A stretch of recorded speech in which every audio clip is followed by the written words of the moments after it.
NSA के बारे में हम जानकारी आपसे लेना चाहेंगे कि ये एनएसए क्या है और एनएसए किन किन परिस्थितियों में किसी के ऊपर लगाया जाता है, इस पर थोड़ा आप फोकस करें। चूँकि आप देश के टॉप यूनिवर्सिटी के प्रोडक्ट रह चुके हैं, कई सारे न्यूज़ चैनलों में एडिटर के रूप में भी काम कर चुके हैं, सीनियर जर्नलिस्ट भी हैं।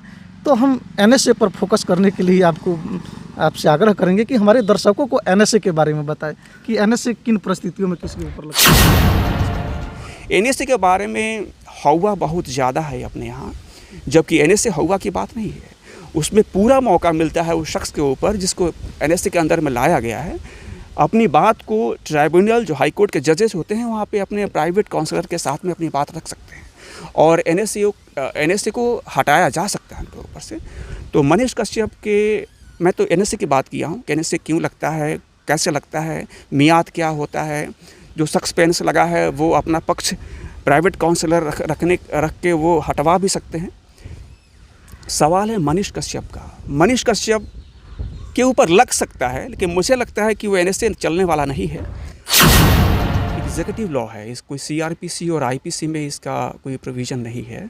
ये एग्जीक्यूटिव ऑर्डर का मतलब होता है कि जो शख्स जिनके ऊपर एनएसए लगाया जाता है उनके जो क्रिमिनलिटीज़ हैं, जो उनके एक्टिविटीज़ हैं, उसको लोकल पुलिस स्टेशन का जो ऑफिसर होता है वो रिपोर्ट करता है, यानी उसको देखता है। अगर लगता है कि इनके इस बयान से या इनके इस करतूत से पब्लिक ऑर्डर मतलब ख़राब हो रही है, डिसअफेक्शन पैदा हो रहा है, सौहार्द बिगड़ रहा है, तो वो रिपोर्ट करती है स्टेटमेंट के साथ में अपने जो इमीडिएट जो पुलिस ऑफिसर हैं, उच्च पुलिस ऑफिसर हैं, जैसे एसडीपीओ होते हैं अपने बिहार में, जिसको हम डीएसपी बोलते हैं। देश के चर्चित यूट्यूबर सह पत्रकार मनीष कश्यप के ऊपर एनएसए लगा दिया गया है और इन्हीं तमाम मुद्दों को लेकर के, एनएसए जैसे मुद्दों को लेकर के अभी हमारी मौजूदगी पूर्वी चंपारण जिले के आदापुर प्रखंड क्षेत्र के हीरा छपरा गांव में है। हमारे कैमरे पर मौजूद आप जिस शख्स को देख रहे हैं, आपको बता दें इनका शुभ परिचय अजय कुमार सिंह हैं और ये भारत के प्रतिष्ठित विश्वविद्यालय जेएनयू के प्रोडक्ट हैं, मास कम्युनिकेशन के। कई सारे न्यूज़ चैनलों में इन्होंने काम भी किया है, कई सारे चैनलों में एडिटर के रूप में इन्होंने काम किया है, कई सारे खबरों पर एनालिसिस भी किया है। फिलहाल हम बात करेंगे मनीष कश्यप के ऊपर जो एनएसए लगा है, इसी मुद्दे पर इनसे चर्चा करेंगे और आप सभी तक एनएसए के बारे में जानकारियाँ पहुंचाने का हम प्रयास करेंगे अजय जी के द्वारा। सबसे पहले अजय जी, स्वागत है आपका केआर मीडिया बिहार में। शुक्रिया, आपने मौका दिया अब हमारी बात रखने का आपके माध्यम से। अच्छा अजय जी, देश के चर्चित यूट्यूबर सह पत्रकार मनीष कश्यप, उनके ऊपर एनएसए लगा दिया गया है। हालांकि एनएसए लगाने से पहले भी उनके ऊपर कई सारे एक्ट लगाए जा चुके हैं और आज वो तमिलनाडु के जेल में बंद हैं, जेल के सलाखों में बंद हैं।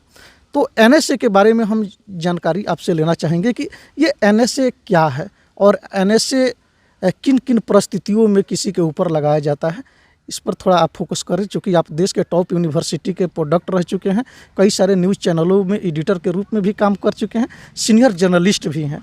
तो हम एनएसए पर फोकस करने के लिए आपसे आग्रह करेंगे कि हमारे दर्शकों को एनएसए के बारे में बताएं कि एनएसए किन परिस्थितियों में किसके ऊपर लगता है। देखिए, पहली बात कि मैं आपके लिए वरिष्ठ हो सकता हूं, लेकिन मैं कोई वरिष्ठ पत्रकार नहीं हूं। जानकारी है, मैंने काम किया, बात सत्य है। एनएसए होता है नेशनल सिक्योरिटी एक्ट। इसको 1980 में इसको इनेक्ट किया गया था। उस समय इंदिरा गांधी हमारे प्रधानमंत्री थी और इसको बनाया गया था कि पब्लिक ऑर्डर डिस्टर्ब कोई ऐसा शख्स कर रहा है जिससे जनमानस की सुविधाएं जो दी जा रही हैं वो बाधित हो रही हैं, या पब्लिक ऑर्डर डिस्टर्ब हो रहा है, या जो राष्ट्रीय सुरक्षा है उसमें दिक्कत आ रही है, या पुलिस जो लॉ एंड ऑर्डर मेंटेन करती है उसमें बाधक बन रहा है वो शख्स, तो उसके ऊपर नेशनल सिक्योरिटी एक्ट लगाया जाता है।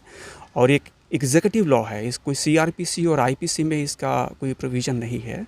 ये एग्जीक्यूटिव ऑर्डर का मतलब होता है कि जो शख्स जिनके ऊपर एनएसए लगाया जाता है उनके जो क्रिमिनलिटीज़ हैं, जो उनके एक्टिविटीज़ हैं, उसको लोकल पुलिस स्टेशन का जो ऑफिसर होता है वो रिपोर्ट करता है, यानी उसको देखता है। अगर लगता है कि इनके इस बयान से या इनके इस करतूत से पब्लिक ऑर्डर मतलब ख़राब हो रही है, डिसअफेक्शन पैदा हो रहा है, सौहार्द बिगड़ रहा है, तो वो रिपोर्ट करती है स्टेटमेंट के साथ में अपने जो इमीडिएट जो पुलिस ऑफिसर हैं, उच्च पुलिस ऑफिसर हैं, जैसे एसडीपीओ होते हैं अपने बिहार में, जिसको हम डीएसपी बोलते हैं, और डीएसपी उस एसएचओ के जो स्टेटमेंट है उसका अवलोकन करता है कि एनएसए के लायक है नहीं है। अगर अवलोकन में वो सही पाया जाता है तो वो डीएसपी साहब भेजते हैं एसएसपी को। जैसे यूपी में एसएसपी होता है, अपने यहाँ एसपी होता है, एसएम पावर में होते हैं। एसपी साहब दोनों एसएचओ और जो डीएसपी का जो आया है रिपोर्ट, उसका अवलोकन करते हैं। अगर लगता है कि सही में ऑर्डर डिस्टर्ब हो रहा है इस शख्स के चलते जिनको पर एनएसए लगाने की बात प्रक्रिया शुरू हुई है, तो वो अपना रिकमेंडेशन वेरीफाई करके भेजते हैं डिस्ट्रिक्ट मजिस्ट्रेट के पास में। कहीं डीसी भी होते हैं, कहीं डीसी भी चार्ज में होते हैं, डेप्यूटी कमिश्नर होते हैं, तो डीएम इनफैक्ट इसके चार्ज में होते हैं हर जगह। डीएम साहब सबका अवलोकन करते हैं और उनको लगता है कि वाकई public order, the gentleman who is in custody in different laws is disturbing, I mean causing disaffection amongst the public. मुझे लगता है कि हो रहा है तो वो इन्वोक करते हैं। एग्जीक्यूटिव पावर है और ये मात्र 12 दिन के लिए इन्वोक हो सकता है। अगर ये 12 दिन के अंदर में ये स्टेट गवर्नमेंट को, क्योंकि इसके डीएम साहब का जो एग्जीक्यूटिव ऑर्डर है वो 12 दिन के अंदर में स्टेट या सेंट्रल गवर्नमेंट के पास जाना चाहिए, अन्यथा वो नल एंड वॉइड हो जाएगा। तो 12 दिन के अंदर में स्टेट गवर्नमेंट जो जहाँ पे होम मिनिस्ट्री, जो होम का चार्ज है, वहाँ पे ये भेजते हैं, वहाँ पे उसको सर्टिफाई कर दिया जाता है। लेकिन इसकी जो मियाद होती है वो 90 डेज़ के लिए होती है। अगर 90 डेज़ में किसी ट्राइब्यूनल में, क्योंकि हाई कोर्ट के जज इस ट्राइब्यूनल के पैनल में होते हैं, वहाँ पे इसकी सुनवाई चलती है। अगर प्राइवेट काउंसलर जो शख्स के ऊपर एनएसए इन्वोक किया गया है, प्राइवेट काउंसलर रख करके अपनी बात वहाँ पे ट्राइब्यूनल में, जो हाई कोर्ट के जजेस का पैनल होता है, वहाँ पे रख सकते हैं। वहाँ पे लगता है कि अपना वकील इनका पक्ष रखता है। अगर लगता है कि नहीं, एनएसए के लायक इनकी एक्टिविटीज़ नहीं थी, तो एनएसए हटाया भी जा सकता है।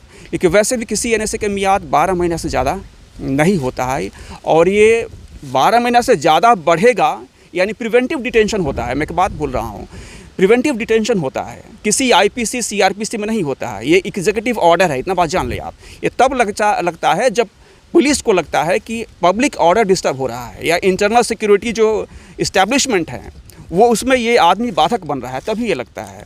यूएपीए और एनएसए में दोनों में अंतर होता है। यूएपीए जो होता है वो आपके नेशनल सिक्योरिटी को चैलेंज जो कर रहा है, कोई ऑर्गेनाइजेशन है, कोई टेररिस्ट है, तो वहाँ पे यूएपीए लगता है। लेकिन यहाँ पे एनएसए लगता है। एनएसए के बारे में हवा बहुत ज़्यादा है अपने यहाँ, जबकि एनएसए हवा की बात नहीं है। उसमें पूरा मौका मिलता है उस शख्स के ऊपर जिसको एनएसए के अंदर में लाया गया है, अपनी बात को ट्राइब्यूनल, जो हाई कोर्ट के जजेस होते हैं, वहाँ पे अपने प्राइवेट काउंसलर के साथ में अपनी बात रख सकते हैं, और एनएसए को हटाया जा सकता है उनके ऊपर से। तो मनीष कश्यप के, मैं तो एनएसए की बात किया हूँ कि एनएसए क्यों लगता है, कैसे लगता है, मियाद क्या होता है। जो शख्स पे एनएसए लगा है वो अपना पक्ष प्राइवेट काउंसलर रख के वो हटवा भी सकते हैं। सवाल है मनीष कश्यप का। मनीष कश्यप के ऊपर लग सकता है, लेकिन मुझे लगता है कि वो एनएसए चलने वाला नहीं है। और दूसरी बात आपने कही है कि तमाम सारे एफआईआर उनके पे लॉज हैं, तो मैंने सुना है कि 155, 151 तमाम दफ़ाएँ। तो जब क्राइम एक तरह की है तो आईपीसी पूरे हिंदुस्तान में एक ही है। तो आपको ये बात जानकारी है कि जो उनके लोकल थाना में लगा होगा, क्योंकि क्राइम तो वही है, वही सेक्शन तमिलनाडु में भी लगा होगा, वही सेक्शन पटना में भी लगा होगा। तो एक धारा एक आदमी पे 10 जगह एफआईआर रजिस्टर होता है, तो नहीं 10 बार नहीं लगाया जा सकता है उसके ऊपर।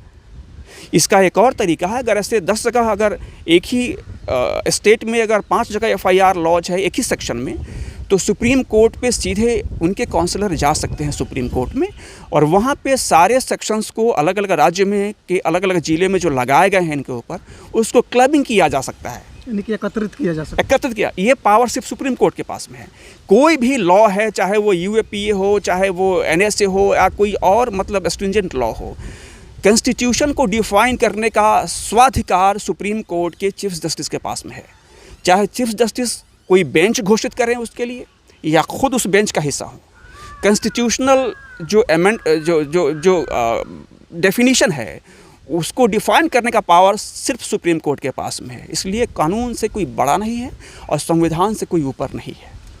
तो मनीष कश्यप को निकाला जा सकता है, मुझे नहीं लगता कि उनके ऊपर इतने गंभीर मतलब धाराओं में केस दर्ज होना चाहिए या एनए से लगना चाहिए। ये महज कुछ समय की बात है। हाँ, ये हो सकता है कि 4 महीना, 6 महीना, 7 महीना जेल में रह जाएं, थोड़ा सा गंभीर मामला हुआ है। लेकिन जो लोग सोच रहा है कि एनए से लगने के बाद में जीवन बर्बाद, ऐसा नहीं है। हालांकि सर